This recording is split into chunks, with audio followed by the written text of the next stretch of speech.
Hello friends, আসসালামু আলাইকুম। Welcome to my channel. আমি জেসমিন আক্তার নিপা আমার ইউটিউব চ্যানেল থেকে বলছি। আশা করি আপনারা সবাই ভালো আছেন। যে যেখান থেকে আমার ভিডিওটি দেখছেন না কেন, সবাইকে অসংখ্য ধন্যবাদ জানিয়ে আমার ভিডিওটি শুরু করছি। আর আমি আজকে একটি ব্যতিক্রমিক ভিডিও নিয়ে চলে এসেছি। যে দেখতে পাচ্ছেন, এটা আমার স্ট্রবেরির বাগান। ৩টা বেড অলরেডি করা আছে। আর এটা প্রাথমিক পর্যায়ে আমি নতুন করে আমরা লাগিয়েছি আপনাদের ভাইয়া। তো এটা চারা তৈরি করা হচ্ছে। এই যে চারা, অনেকগুলো চারা দেখতে পাচ্ছেন বের হয়েছে, কারণ এটা লাগানোর বয়স প্রায় ২ মাস হয়েছে। গাছগুলো লেগে উঠতে উঠতে ২ মাস না, সরি ১ মাস মতো হয়েছে। অ্যাম তো ১ মাস, হ্যাঁ ১ মাস মতো হয়েছে। আর এটা হলো আমার কিচেন গার্ডেন। আর ওরটুকু তো ওই যে ধুমচা হয়েছে, ওরটুকু দেখা যাচ্ছে না। এখানে উপরে একটা ছাউনি। আর আমার এই যে মিষ্টি কুমড়ার বাগান, মিষ্টি কুমড়ার গাছের শাক কেটে নিয়ে গেছে, এটা রান্না করব। মানে ছোটখাটো একটা কিচেন, ৬ শতকের মতো জায়গা আছে সামনে পিছনে মিলে। তো এই যে ঝিঙা, চাল কুমড়া এগুলো এই যে জাংলায় উঠেছে, করল্লা গাছও উঠেছে এই পাশে একাই। তো মিষ্টি চাল কুমড়া ধরেছে, যে ঝিঙার ফুল দেখতে পাচ্ছেন। আর অনেক ঝিঙা অলরেডি খেয়েছি, এর আগেও আমার ভিডিওতে দেখেছেন। তো এই যে আম, আমার গাছে ১ম আম ধরেছে, ৪টা আম ধরেছে, বিশাল বড় বড় আম। তে আমার কিচেন গার্ডেনটা আপনাদেরকে একটু ঘুরে ঘুরে দেখাচ্ছি। ব্যতিক্রমিক একটু, এই যে আম গাছ, এই আম গাছ থেকেই হলো আম পেড়েছে, ছোট্ট একটা গাছ। আর এই যে এটা বড়ই, বড়ইয়ের হলো এটা হচ্ছে নারকেল কুলের কলম দেওয়া হয়েছে ৪টা। তো এটা অলরেডি বেঁচে গেছে।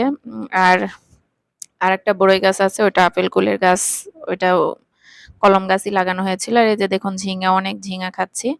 আর আশেপাশের লোকজন, এদেরকে দিচ্ছি, ভাবিদেরকে। আর হচ্ছে ফকির মিসকিন আসলে তো তাদেরকে দিচ্ছি। তো যাক, আমার সবজি কেনা লাগে না, এখানে আমি বিভিন্ন ধরনের ফসল করে থাকি। শীতের সময়ের ফসল বলেন আর গ্রীষ্মকালীন ফসল বলেন, সব ধরনের ফসলই আমার করা হয়। রসুন পেঁয়াজ আমি সারা বছর খাই ঘরের, এখান থেকেই আবাদ করে। এটাই আসলে আপনাদের সাথে শেয়ার করছে। দেখুন ঝিঙে ঝুলছে, সেটা আপনাদের ভাইয়া হারভেস্ট করছে। আর এই যে আমার ওল কচুর গাছ দেখেছে, ওল এটা আর কয়দিন পরে তোলার মতো হয়ে যাবে, যখন বর্ষাটা চলে যাবে। তো যাক, নিজের বাগানের গাছের সবজি তুলতে ভালোই লাগে এখন গোধূলি বেলা। এজন্য ভালো হচ্ছে, মানে অতটা বোঝা যাচ্ছে না, তারপরেও ফোকাস করছি। এটা শসা গাছ লাগিয়েছি এই আনসিজনে। দেখি হয় নাকি। এর আগে তো সামনে লাগিয়েছিলাম, জাংলায় উঠে সেরে সার দেওয়ার পর মারা গেছে। আর এই যে বিভিন্ন জায়গায় ঝিঙে গাছটা লতার মতো বেয়ে চলে গেছে। তা আর স্ট্রবেরি তো বাণিজ্যিকভাবে নেয়ার চিন্তাভাবনা আছে। অন্য কিছু বাণিজ্যিকভাবে নেই না আমি কখনোই। শুধু আবাদ করি, খাই দাই, বাড়িতে দিই, এদিক ওদিক দিই, এটাই। যে এখানেও শসা গাছ লাগিয়েছি। তো স্ট্রবেরিটাকে নিয়ে আমি আপনাদের ভাইয়া আগানোর চিন্তাভাবনা করছে। তো আমিও ওর সাথে একটু সহযোগিতা করছি। আর এই যে আনারস গাছ লাগিয়েছি, আমার মেয়ের লাগিয়েছে, মেয়ের বাবাকে দিয়ে। কারণ এই ২টা আর এই পাশে ২টা ৪টা খুব মিষ্টি। আনারসটা নিয়ে আসছিল এত ভালো। তো বলছে, আব্বু আনারস গাছ থেকে, ও ইউটিউব থেকে দেখে তো, আনারস গাছ তো হয়, আমাকে লাগিয়ে দাও।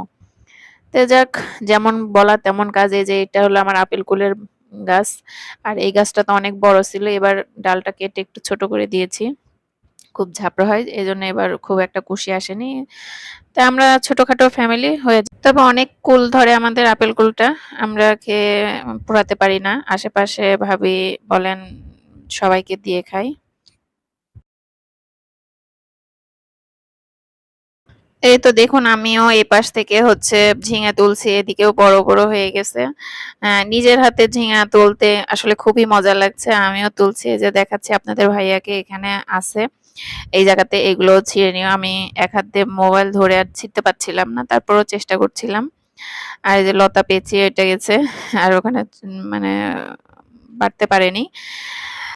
তো যাই হোক, আমার কিচেন বাগানটি যদি আপনাদের ভালো লাগে, তে আমার ভিডিওটি যদি আপনাদের ভালো লাগে, লাইক কমেন্ট শেয়ার করবেন, অবশ্যই একটি সাবস্ক্রাইব করবেন। আর একটি শেয়ার, লাইক দিতে ভুলবেন না। অবশ্যই একটি লাইক, শেয়ার করেন আর না করেন, একটি লাইক অবশ্যই দিবেন আপনারা সবাই।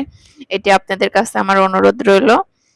কারণ আপনাদের লাইক দিতে কোনো টাকা লাগবে না, পয়সাও লাগবে না, কিছুই লাগবে না। কিন্তু আমার ভিডিওটি অনেক মানুষের কাছে পৌঁছে দিতে সাহায্য করবে আপনাদের একটি লাইক। আজকের মতো এখানে রাখছি। খোদা হাফেজ। আসসালামু আলাইকুম। ভালো থাকবেন সবাই।